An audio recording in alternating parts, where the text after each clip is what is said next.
right, welcome back to the Sports Renegades here on SportsTownChicago.com. I'm Ryan Stuprich. And I'm Ryan Risky. And we are talking about the Cubs as when we started the show, they were leading 7-6. It is now 8-7. I hope it's not any worse, Ryan. Is that the score? It is 8-7, yeah. Justin Wilson was able to get out of the inning. Well, that's good news. Both runs were charged to Carl Edwards Jr. He walked the only two batters he faced. That's too bad. He's been really solid this year, obviously. Yep. Ian Happ is leading off the bottom of the eighth against Jorge De La Rosa. All right, and we'll be sure to keep you posted on all of that. And the Cubs and the White Sox both allowed 4 runs in the first inning tonight. Not a good start, right? And the Sox are facing Rick Porcello, so the Sox might score a few runs tonight, too. Yeah, it might not be the end of them after that. One thing I wanted to get at is because, is regarding the White Sox rebuild, and this relates to the Cubs, too, because a lot of Sox fans, I think, are getting a little too giddy over it. I think that's the correct term for this. Like, they're acting like a little too all of their guys are guaranteed to be superstars. And I don't think that's the case, and I think the Cubs rebuild is a great example. We're just going to compare the Cubs' top prospects every year, see where they were ranked. Sure. Because right now the White Sox had 10 in the top 100, or 10 in the top 68 for that matter. 2 players dropped out, Zach Collins and Carson Fulmer. So now they have 8 in the top 100. Lucas Giolito fell to number 64, I believe. He fell a lot. And, yeah, that's a little surprising, right? Yeah, maybe the Nationals knew what they were doing when they got rid of him. I know he wasn't good when he came up with them last year. No, he had limited time. He was good before his call-up last year, and ever since then he hasn't been the same. And one thing I would like to point out that I think is interesting when people are praising Rick Hahn, and yes, he's done a great job acquiring talent. Of the 8 in the top 100 for the White Sox, guess how many of them were drafted by the team? I'm going to say just 1, probably. 0.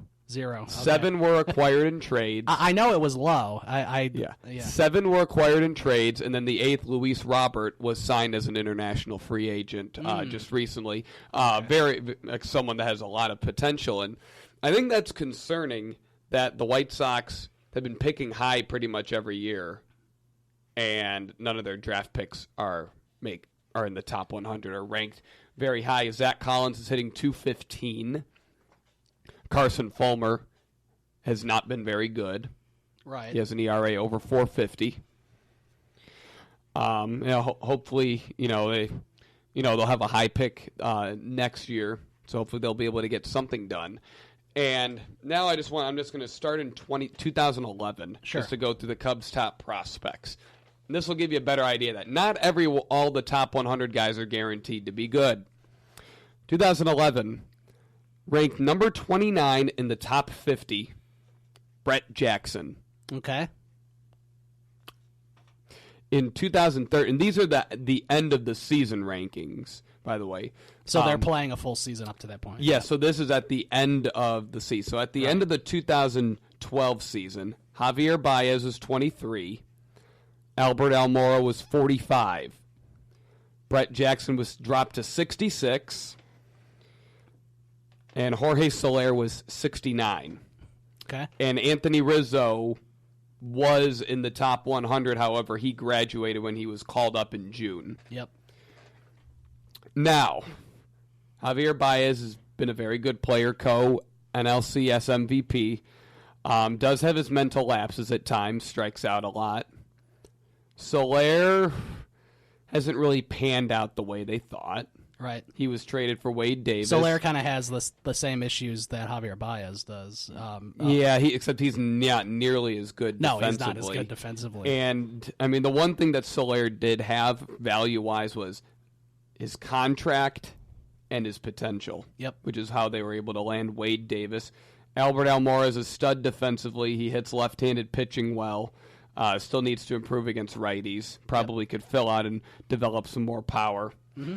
Rizzo is one of the top 2 first basemen he's in like baseball. Right, it's like him and Goldschmidt. I mean, he's been so good this year. He has walked more times than he has struck out. Pretty impressive. In 2013, at the end of the year, Javier Baez was ranked 9th. This is the year that he hit 37 home runs between single and double A. Soler was 26th, and Chris Bryant was 36th. And keep in mind, this is, he probably played a month worth of games that year. Yeah. This is just 2014, Bryant was 3rd. Boom. Yes, the future NL MVP, Rookie of the Year. Who was 1st and 2nd that year, if you can remember? Byron Buxton was 1st. Okay. He's doing things in Minnesota right now. He's injury prone, though. But, and Carlos Correa was 2nd. Oh, okay. I figured it would probably be somebody on Houston. I don't know. Yes. So, good. Buxton hasn't, developed fully yet. And then also the Cubs made the Addison Russell trade, trading Samardzija and Jason Hamill to get him. Russell was 5th. Baez graduated. That was the year he made his call up. Almora was 36. Soler was 46. At the time, his name was Carl Edwards, not back then known as C.J. Edwards. Yep. Was 53rd. Yeah, when I got his autograph at the Cubs convention, it says C.J. Edwards on it. Oh, yeah, you got a rarity. Yeah. Maybe when he becomes arguably one of the best bullpen arms in baseball, it'll be worth a lot. Yeah, maybe. Who knows? And then Schwarber was 72. That was the year he was drafted. So here you've got your start in 2014. The Cubs already had their starting first baseman on their roster. Their third baseman and their shortstop were the 3rd and 5th ranked prospects in the game. Yeah, so obviously. And then, of course, your World Series hero who missed the entire season last year before coming back was 72. Lockdown bullpen arm was 53. Yep. And then Almora and Soler, who I had talked about previously. And then in 2015, this is going to be the last year we do because all of the main guys had graduated by then. You had Gleyber Torres at 29, who was traded for Aroldis Chapman. Right. Billy McKinney, the secondary piece in the Jeff Samardzija trade, was 34, an outfielder, who he was also in the Chapman trade. Oh, he was? Yeah. He was also in that trade. He's in the Yankees organization So now. McKinney and Torres went in the same. Same deal, along with Adam Warren, who they got for Castro. That's right. And then Edwards was 57. Dwayne Underwood was 67. He was a supplemental first-round pick in 2012. Has struggled this year. Almora was 89. So Almora, was staying in the top 100. However, he was kind of slowly bouncing up towards the back half. So, at the time, though, and in 2014, I think this is the big year. This is kind of what reminds me of the White Sox rebuild. In 2014, you had Bryant, Russell, Baez, Almora, Soler, Edwards, and Schwarber in the top 100. Right. That's 7 players in the top 100. Wow. That's pretty impressive. And then when you look at the Sox, obviously the White Sox are trying to replicate that. Right, and my point is, the more talent you acquire, the better, because not everyone is going to pan out. Like, there's still questions. Can Michael Kopech control his pitches enough to be a starter rather than a shutdown relief pitcher? Mm-hmm. Can Lucas Giolito get it together and and live up to his upside as a number 1 starter? Things like that. And the majority of the White Sox pitchers in their system have had trouble with walking guys. Reynaldo Lopez has probably has been one of their better guys this year. He is for the starting pitchers, he hasn't had the walk problems that Giolito and Kopech have had. Right. Dylan Cease is performing pretty well since he's gone over there. Eloy Jimenez seems like he's taken his game up another notch. And so, I mean, right now, on your World Series team, when the Cubs had 7 of the top 100, you have your starting third baseman, who won the MVP that year. This is the World Series year. Yeah. Your starting shortstop, who had 6 RBIs in Game 6 of the World Series. Yeah. And is a stud defensively. And he pretty much won that Dodgers series with his bat when that home run in Game 4 to turn it around. Yeah, well, yeah.